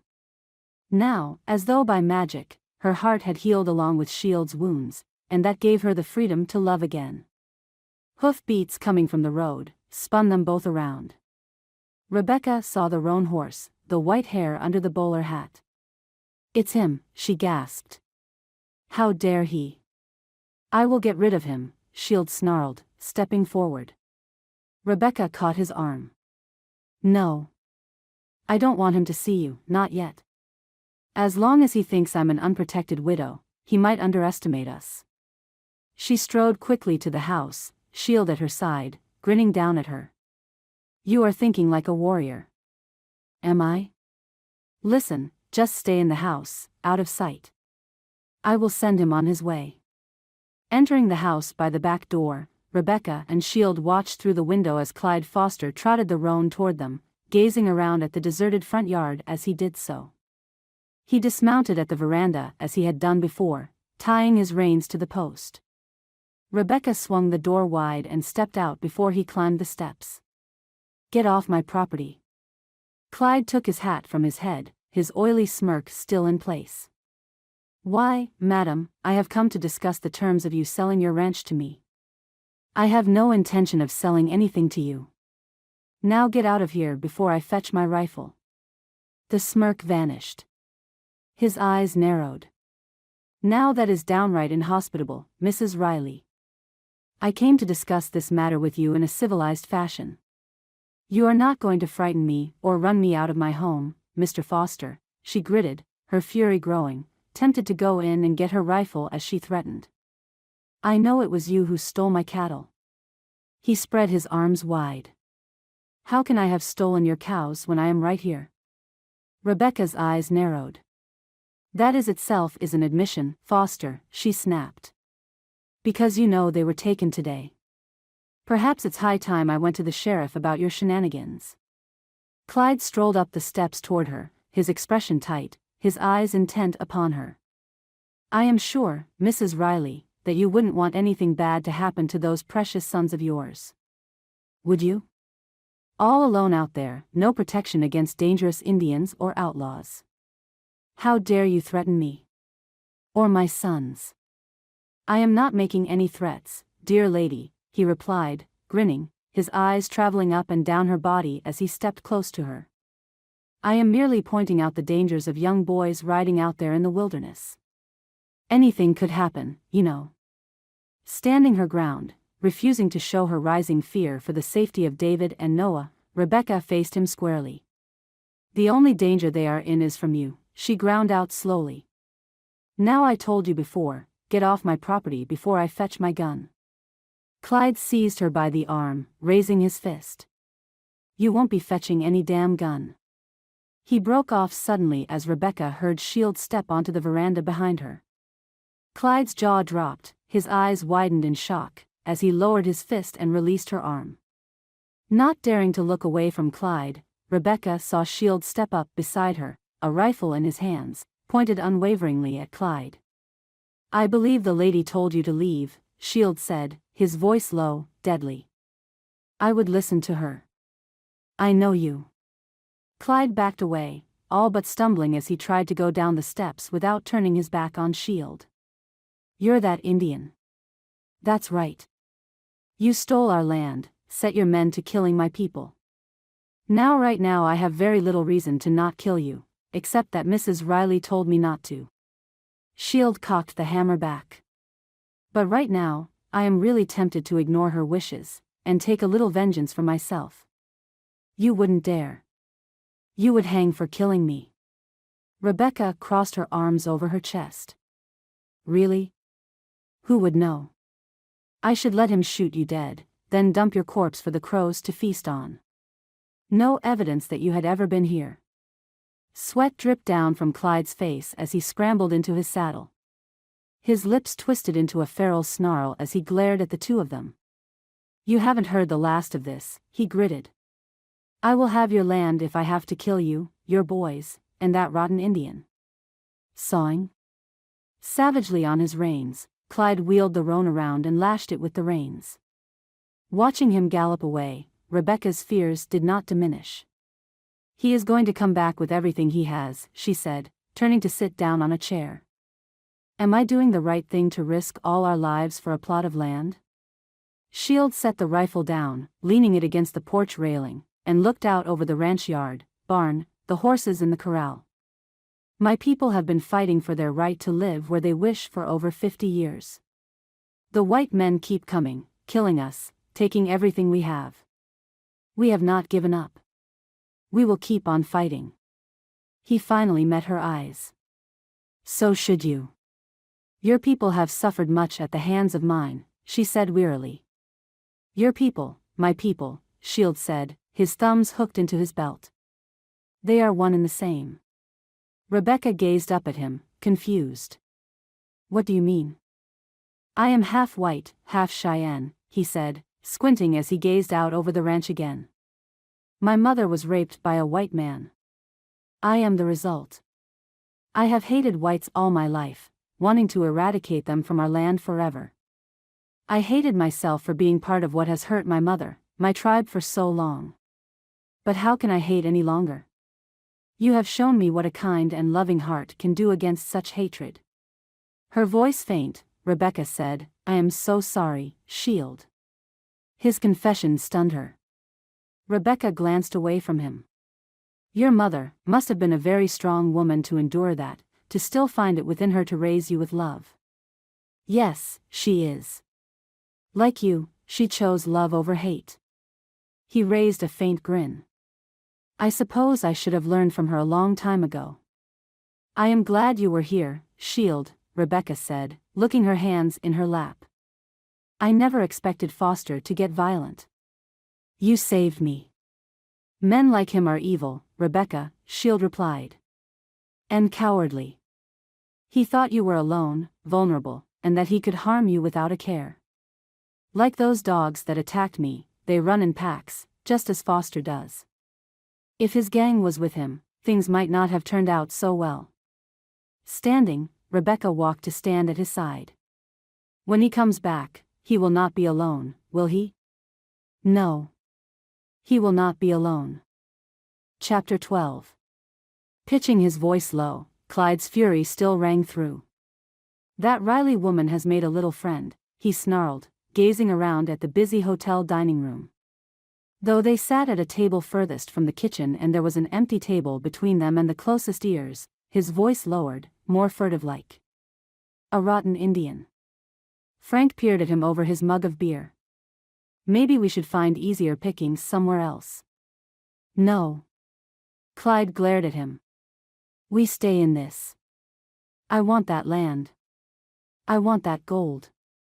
If you can't stomach fighting an Indian and a woman, you can clear on out now. I'll do it without you. We got over $200 today, Clyde, Sylvester said, cheerful. Selling them cows.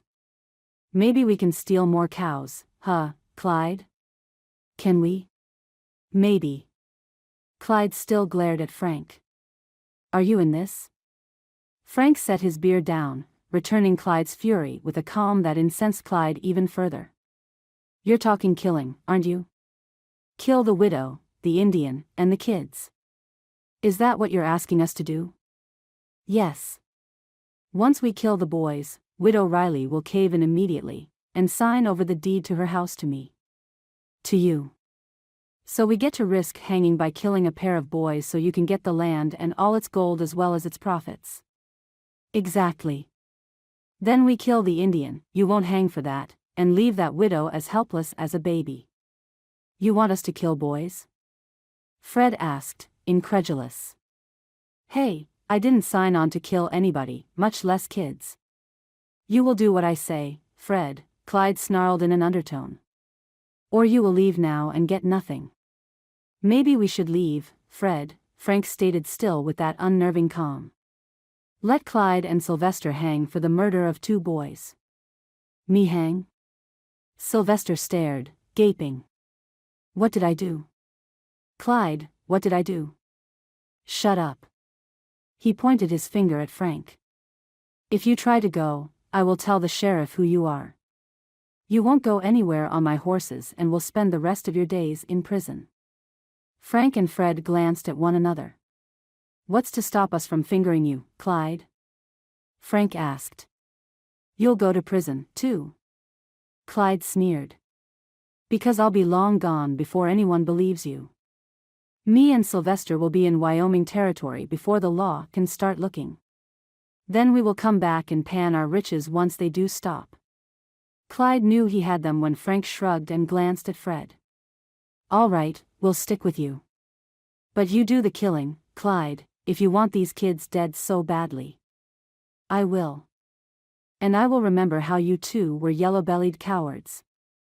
So when do we do this? Frank asked, glancing up as the barmaid brought them all fresh beers on a tray. Waiting until she was gone, Clyde then said, tomorrow night, we go burn down her barn and run her horses off. Then, I want you, Frank, to go in and present her with the deed to sign, and remind her that if she does not, the lives of her sons are next.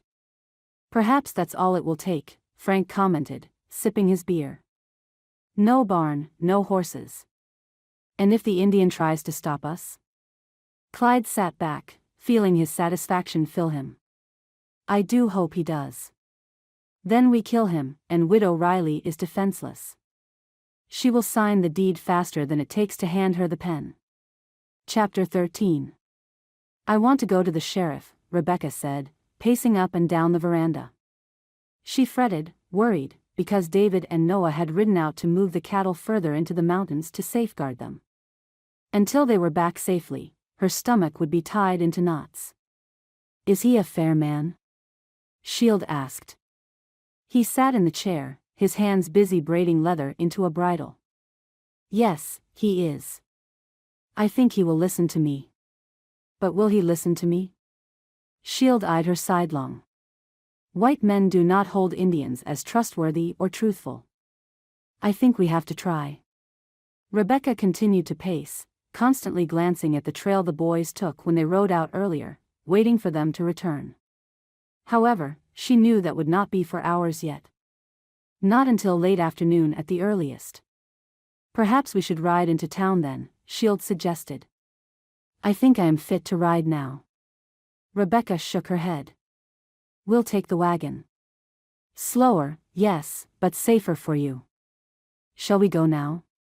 Hesitating, she glanced around at the peaceful yard, the chickens scratching in the dirt, the horses in the corral nibbling on the remains of their hay. She heard the pigs in their pen grunting as they, too, sought edibles they might have missed after their morning feed. No, she decided, folding her arms over her chest. Tomorrow. Then Noah and David will be here to protect the place while we're gone. If Foster shows up, they can lock themselves in the house. Shield nodded. You and your husband built a strong place. Besides, Rebecca added, snatching yet another glance toward the trail, I will worry myself sick over the boys. You will anyway. You're doing it now. She tried a smile. I can't help it. They're my sons. I am concerned for them, too.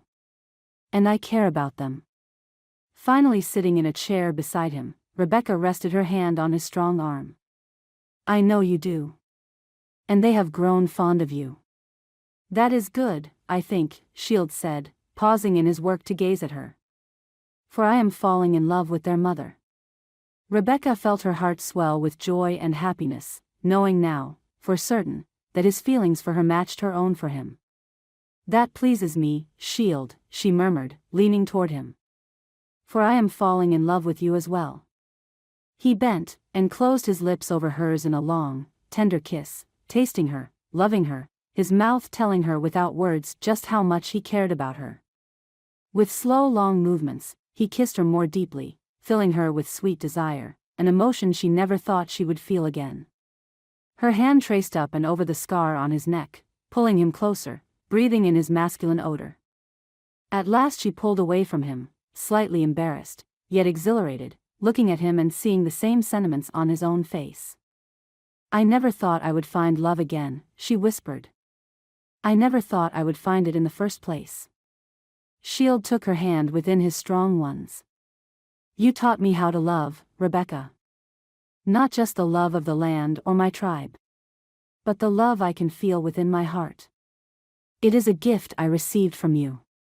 Hatred and evil cannot win. Nor will they. Hours later, David and Noah returned home as the sun set over the mountains, clattering toward the barn as Rebecca breathed her relief out in a huge gust. Shield nodded his own satisfaction that the boys returned safely. I will help them with the chores, he said, leaving his nearly completed bridle on the chair. Supper will be ready soon. With Shield sitting at the table as though part of the family already, Rebecca listened to Noah and David telling him about how they drove the cattle up into the higher elevations, while he in his turn told them some Indian legends. They listened in fascination, their mouths open and almost forgetting to eat. Finish up, David, Noah, Rebecca said. From now on, at least until we get Mr. Foster out of the way, you two stay here at the ranch. But we wanted to go hunting, Ma, David protested. That can wait. Tomorrow, Shield and I are going into town to see the sheriff. If anyone shows up, Shield added, stay in the house and away from the windows. He really won't come back, David said, frowning. Will he? Yes, he already did, Rebecca replied. And he threatened to harm you boys. So you will stay close to the house. If we're lucky, the sheriff will arrest him. Or at least threaten him into leaving us alone. All right, Ma, Noah said, cheerful. We have work we need to do in the barn. Don't we, David? Just make sure you don't get so involved in there that you don't watch the road or the hills, Rebecca warned them. We won't. The next morning, Noah and David helped harness the draft horse team to the wagon, and waved goodbye from the house's veranda as Rebecca and Shield drove down the road. They will be fine, Shield assured her when she kept turning to gaze back over her shoulder at them. Or I can stay here if you want. No. I want us to get to the sheriff before Foster has a chance to return. And, in truth, would appreciate your help in reporting this, she admitted, slapping the horses' rumps with the heavy reins to get them to trot faster. Until Foster is in jail, I will worry. It would not be very smart to attack in daylight, Shield said. A good warrior would wait until nightfall. You are assuming these people are smart, Rebecca replied tartly. Foster is arrogant, which means he could do anything. And his arrogance will work against him. Rebecca blew out her breath. So it will. Reaching town, Rebecca caught glimpses of Miners Creek folks watching them, some downright gaping. Though he wore white men's clothing, his long hair and copper skin made Shield stand out as a Cheyenne. He eyed Rebecca with no little amusement. It would appear they are not accustomed to my people in this village. Rebecca snorted. Closed-minded people so easily judge others. Noah told me about the old woman you cared for. Rebecca nodded. That was a good example. Tell me, what is a lady of the night? Blushing furiously, Rebecca shrugged. Oh, my, I suppose you have a great deal to learn about us white folks. A lady of the night is a prostitute. Oh. Shield nodded thoughtfully. The poor woman had her past held against her all her life, even when she married a decent man. I was glad to help her through the last of her illness. She died at peace. Rebecca reined in the team in front of the sheriff's office, Shield jumping out first and walking quickly around the wagon to help her down. Let's hope he is inside. Opening the door, Rebecca found the sheriff was indeed inside, his feet propped up on his desk and reading the paper. He glanced up curiously, and if he felt shock at seeing Shield, he did not express it. Instead, he lowered the paper and stood up. Mrs. Riley, he asked, holding out his hand. Yes, thank you for remembering me. Sheriff Butler, this is Shield, a Cheyenne, my friend. Butler shook hands with Shield and gestured for them to take the chairs in front of his desk. Might I ask how this, friendship came about? I mean, it's not every day that young widows come see me with Cheyenne warriors. She and her sons saved my life. Shield displayed the wicked scar on his neck. I was attacked by wild dogs and would have died. They cared for me as they would their own. Sheriff Butler smiled, leaning back in his chair. Now that does not surprise me given it was Mrs. Riley who cared for you. Our town is lucky to have her among us. So what can I do for you? Hunt down the dogs? They have been a plague lately. My boys killed the dogs, Rebecca replied, but that is not why we are here. I am being harassed and threatened. Butler frowned. By who? A man named Clyde Foster, she said, her anger rising even to talk about it. He is demanding I sell him my land and even dared threaten my sons' lives. That name is unfamiliar to me, Sheriff Butler said. Can you describe him? A weasel with thin white hair and wears a bowler. Comprehension crossed the sheriff's face. I know who you mean. A stranger in town, came in with 3 other fellows. I've been keeping them in my sights, as they have no apparent business in Miners Creek and are always hanging out in the saloon. Can you tell him to leave town? Rebecca asked, hopeful. Butler shook his head. No, but I can warn him that complaints have been filed against him and that he better watch himself. Shield glanced at Rebecca and back to the sheriff. Will that work? Butler shrugged. I can't do much more unless he commits a crime. And threatening my sons is not a crime? Rebecca knew her voice rose and seemed unable to halt it. So he can walk free and kill my boys? Butler made calming gestures with his hands, his voice quiet. He is trying to throw a scare into you, Mrs. Riley. Once you show him you are not giving up, he will most likely pack up and move on. But he is harassing me, she cried, desperate. He stole our cattle. The sheriff's eyes narrowed. Can you prove it? Rebecca wilted. Probably not to your satisfaction. Butler leaned forward. I will pay a call on this Mr. Foster, ma'am. I will try to scare him into leaving you alone. Right now, it is the best I can do. Shield nodded. We were hoping that might be more that could be done, Sheriff. Are you helping to look after the Riley place? Butler asked. Now that I am healed, yes. Good. Mrs. Riley needs someone around. Rebecca stood, smiling a little. I apologize for getting emotional, Sheriff. You have nothing to apologize for, ma'am. Have a safe trip back to your place. After shaking hands with him again, Rebecca left the sheriff's office, Shield at her shoulder. Helping her up into the wagon, Shield commented, now if all white men were like the sheriff, I might come to like them. He was accepting, wasn't he? Yes. I half expected him to shoot me on sight. Not all whites are bad, Shield. He climbed up beside her, grinning. It just seems that my people run into the worst of them.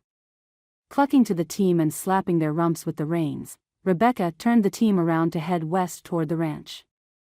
Once again, they received the shocked stares of people they passed, Rebecca ignoring them even if Shield stared back.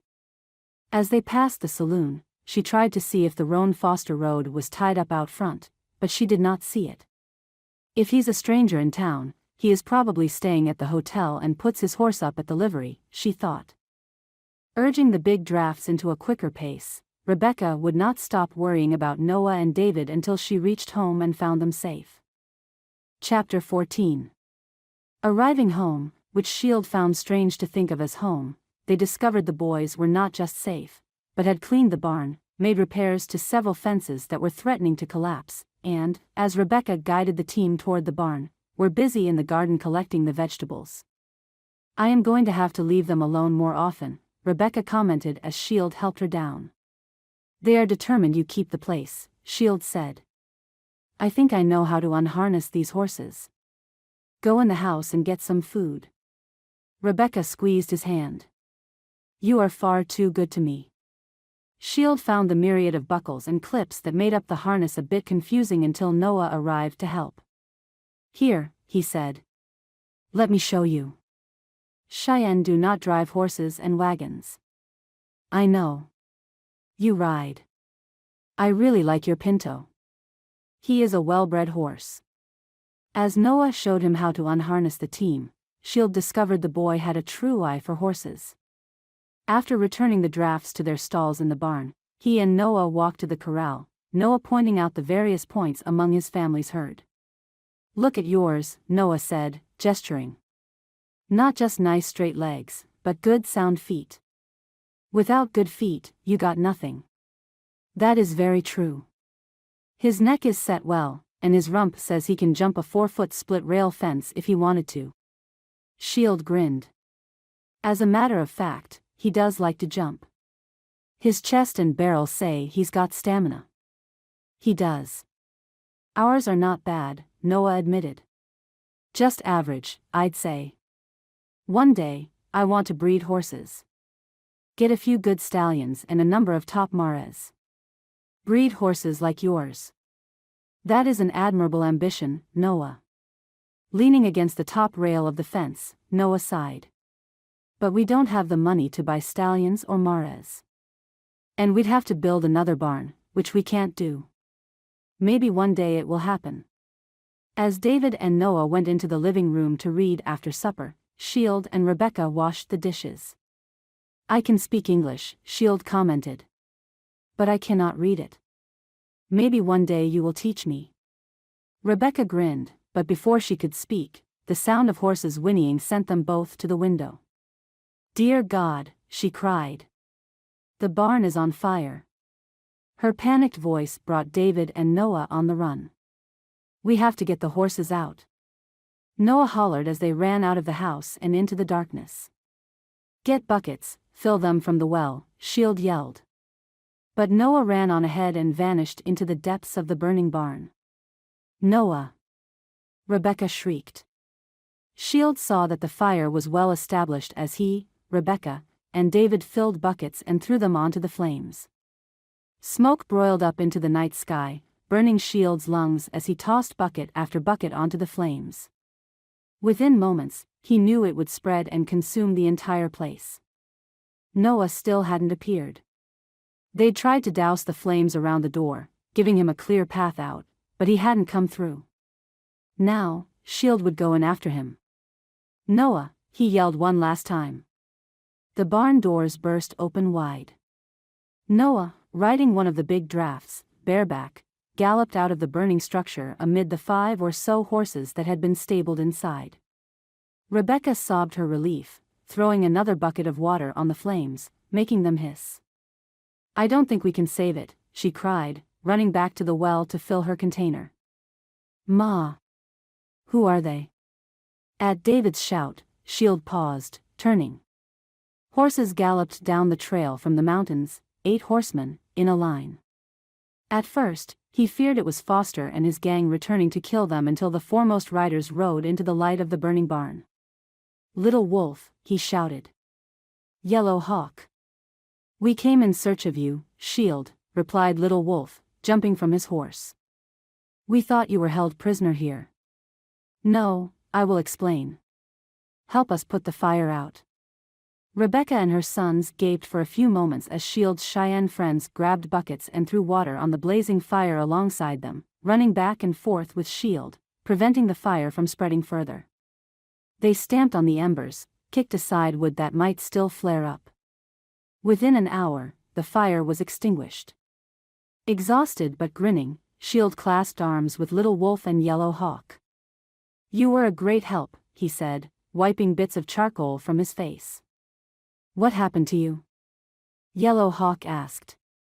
"You did not come back, so we came in search of you.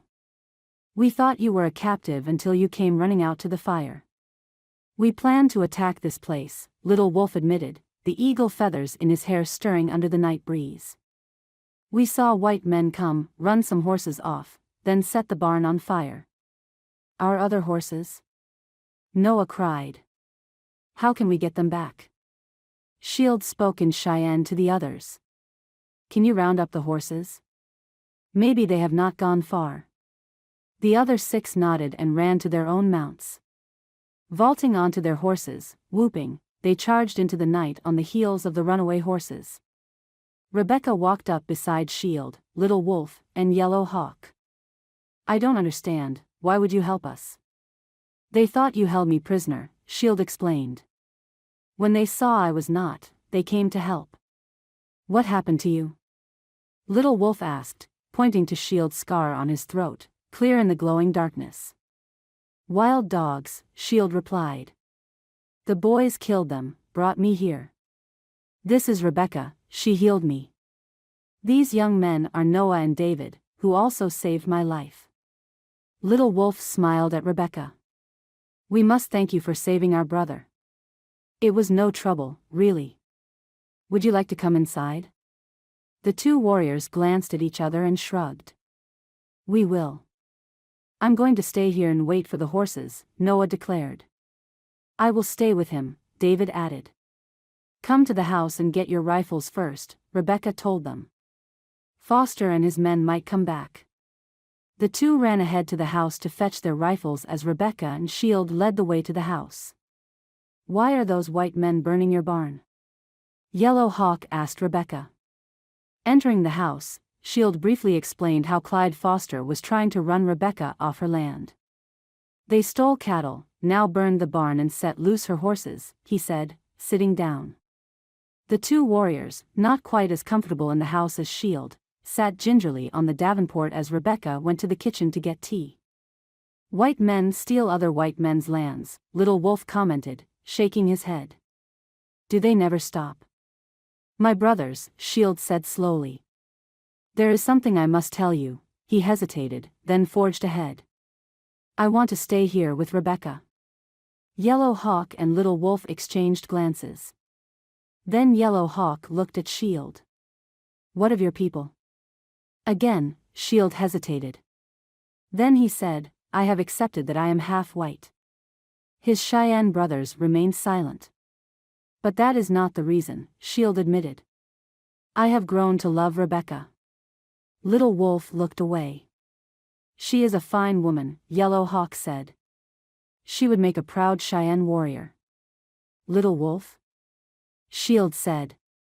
Little Wolf still said nothing. "I need your help," Shield went on, looking at both of them. "Will you stay nearby and camp? I know Foster will be back to kill Rebecca's sons then steal her land. Like he stole from us." Little Wolf frowned. "From us? He is the white man who chased us from our land and gave us nothing in return." "It is him?" Little Wolf asked, his face hardening into stone. Rebecca returned with hot tea on a tray, serving Little Wolf and Yellow Hawk their cups. They accepted, and Shield knew that without even trying, she had impressed his fellow warriors. "A good woman," Yellow Hawk said. "With strong sons." Rebecca blushed at his comment, grinning sheepishly at Shield. "Did you tell them?" "He did, Rebecca," Yellow Hawk replied. "We will help you in your war against this man who seeks to take your land." "Will you?" "Why, I would be very grateful. And in return, if you need help feeding your people, I will send them cattle to see them through the winter." That got Little Hawk's attention. "Then we will bring you gifts of hides and sacred tobacco," he replied. There will be a strong friendship between the Cheyenne and Shield's new family. Chapter 15. Feeling better and more confident knowing Shield's friends camped a short distance away, Rebecca went through her daily work, humming to herself. The Cheyenne had rounded up all the horses the previous night, and accepted bundles of food offered them by Rebecca. Though the barn was nearly destroyed, its main structure remained intact. David, after carefully examining it, thought it could be rebuilt. "If we have the money for lumber, that is," he added, his expression sour. "We will find the money," Rebecca told him. "Somehow. At least we are all still alive and have made new friends." Her satisfaction was short-lived, however, when a rider trotted his horse down the lane and into the yard. She and Shield glanced at one another. It was not Clyde Foster. She opened the door at the knock, Shield remaining hidden, out of the man's sight. Removing his hat, he extended a folded document to Rebecca. "This is from Mr. Foster, ma'am, with a message. He will return tomorrow, fully expecting this deed signed, giving him full title to this property. If you do not comply, your sons will be slain, along with your Indian friend." Rebecca picked up the rifle leaning next to the door and leveled it at the man. He backed up, just like Clyde had, his flesh paling to a pasty white color. "Tell your master this," she snapped. "When he comes to collect his property, he will be met with a rifle. And tell him he will die. Now get out of here." The man gulped and nodded, his hands high, as he hurried to his horse. Putting his hat back on his head, he nodded, almost respectfully, then swiftly mounted up. Like Clyde before him, he wasted no time in hitting a gallop and vanished down the road. Emerging from his spot, Shield commented dryly, "Yet another coward. Are you the only brave white person?" Had she not been so angry, Rebecca might have laughed. "If I am, my people are in serious trouble." Shield touched her arm. "I will go to Little Wolf and Yellow Hawk now, and make some plans. Foster will return tomorrow, and we must make certain he does not come again." Rebecca took his hand. "Come back to me." He bent and quickly kissed her. "I will." Once he had left, Rebecca summoned Noah and David to the living room. "Sit down, boys," she said, taking the armchair. After they had seated themselves, their eyes solemnly on her face, she drew in a deep breath. "Foster is coming back tomorrow. Shield and the Cheyenne are planning some kind of retaliation or trap, I'm not sure which. I want you both to remain inside, all day, for he threatened you specifically. Whatever happens, stay in your room. Promise me." "I promise, Ma," Noah said. "The Cheyenne said they would help us. How can Foster win when we have warriors on our side?" Rebecca stood and kissed his hair. "Just stay inside no matter what." David merely nodded, and Rebecca was too frazzled to make a note of it. Foster wasted no time in coming for his deed the next morning. Rebecca watched him and 3 others riding with him trot up the road toward the house. Picking up a rifle, she glanced at Shield, who had also armed himself. Noah and David were safely behind them, shut in their room, and Rebecca hoped they would abide by their promise to remain in there. Swinging the door wide open, she, with Shield at her shoulder, marched out onto the veranda. Lifting the rifle, she aimed it squarely at Foster's chest as he sat his horse, gaping. "I told you it was your time to waste, Foster," she said. "Now, you will ride back the way you came." "No, ma'am," he said, removing his bowler. "I came for what is mine." "You came for what is mine," she snapped. "I plan to keep it. Is it worth dying for? Is it worth your sons dying for?" Foster sneered, dismounting. "Frank, go around to the rear. Find the boys. The man who had come the previous day reined his horse around and kicked it into a lope, vanishing to the rear of the house. Rebecca felt a wriggle of fear etch its way down her spine. My boys are back there. He can get in through the door. I am warning you, Foster. Come closer and I will shoot you. And my man will kill your boys. He raised his voice. Frank. Yell out when you have them. Behind her, she heard the sound of the back door being kicked in. Unable to take her gun off Foster, who leered and stepped closer, Rebecca almost panicked, letting loose a shot. But if she killed Foster, what would the other man do to her sons? She exchanged a glance with Shield, who met her gaze calmly. She read nothing in them. No fear, only steadiness. Rebecca almost swung around at the sound of Noah's frightened and angry voice. Let go of me. I only found one kid, Clyde, came the voice from behind her. Well, bring him out. Foster grinned. Care to sign the deed now, Mrs. Riley? Never, she whispered. Foster stepped onto the veranda, a mere foot from her. Sign or the boy dies. Suddenly, a loud and wild whoop erupted from Shield. It startled not just Rebecca, but Foster also turned toward him, alarmed. As Shield swung his rifle toward him, Foster knocked it aside with his arm. The rifle barked, the shot striking the floor. Instantly, Foster lunged at Shield, screaming, inarticulate, yanking a hunting knife from his belt. Rebecca tried to turn the gun on him, to shoot him before he could kill Shield, but the two men rolled on the floor, grappling with one another. She dared not fire for fear of hitting Shield. Reversing the rifle, she aimed to hit Foster on the head but hit his shoulder. He flung wild punches at Shield's face, and she knew Shield had not recovered enough to be able to hold his own in a fight. Lifting the rifle, she aimed down it, toward Foster's head. It was clear in her sight. The gun was knocked from her hand. Spinning, she found the man, Frank, just behind her, grinning, his pistol held to Noah's head. Don't, lady, he said. Or I'll kill the boy. Helpless, Rebecca looked to Shield under Foster's weight, his hand on the white-haired man's wrist. Foster's hand held the huge knife, edging closer to Shield's chest. If he plunged it in, there would be no saving the life of the man she loved. Shield grit his teeth, using all his strength to keep that knife from stabbing downward. A rifle barked. Foster suddenly sagged, his face growing slack. Shield pushed his knife hand back and shoved him off to roll across the floor. Rebecca, shocked, saw the round hole in Foster's head. The man had died instantly.